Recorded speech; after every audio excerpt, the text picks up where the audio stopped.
முல்லை பெரியாறு அணையின் நீர்மட்டம் ஓராண்டிற்கு பிறகு 142 அடியை எட்டியுள்ளது.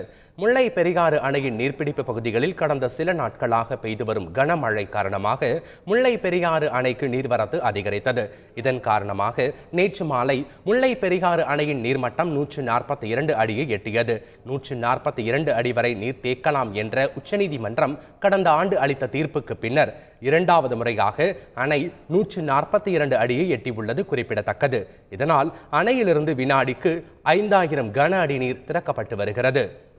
இதனிடையே முல்லை பெரியாறு அணையின் நீர்மட்டம் 142 அடியை உயர்ந்ததை தொடர்ந்து விவசாயிகளும் முல்லை பெரியாறு அணை மீட்பு குழுவினரும் பட்டாசுகளை வெடித்து கொண்டாடி வருகின்றனர்.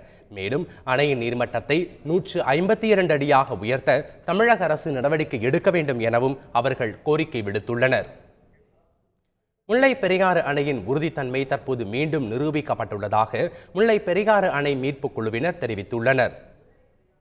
35 ஆண்டு காலமாக இந்த அணை உறுதித்தன்மை அற்றது, இந்த அணை இடிஞ்சு போகும், இந்த அணை இடிஞ்சா மிகப்பெரிய மக்களுக்கு பாதிப்பு ஏற்படும் சொல்லி கேரளா செஞ்சுக்கிற அந்த பொய் பிரச்சாரத்தை முறியடிக்கிற வகையில கடந்த ஆண்டு மே 7ஆம் தேதி உச்சநீதிமன்றம் ஒரு மிகப்பெரிய அற்புதமான ஒரு தீர்ப்பை கொடுத்தாங்க. அந்த தீர்ப்பு எப்படா நிறைவேறுன்னு பார்த்துட்டு இருக்கப்ப போன வருடம் மே 21ஆம் தேதி அந்த தீர்ப்பை முழுமையாக நிறைவேற்ற வகையில 142 தண்ணி முல்லை பெரியாறுல தேக்கப்பட்டு அணையினுடைய உறுதித்தன்மை நிரூபிக்கப்பட்டுச்சு. அதே போல இந்த பருவமழை எங்களுக்கு கை கொடுத்த வண்ணம் இந்த முறையும் 142 தண்ணியை தொடர்ந்து 2வது ஆண்டாக நாங்கள் இந்த தண்ணியை தேக்கி இருக்கிறோம். இது மிகப்பெரிய ஒரு மகிழ்ச்சிகரமான தருணம்.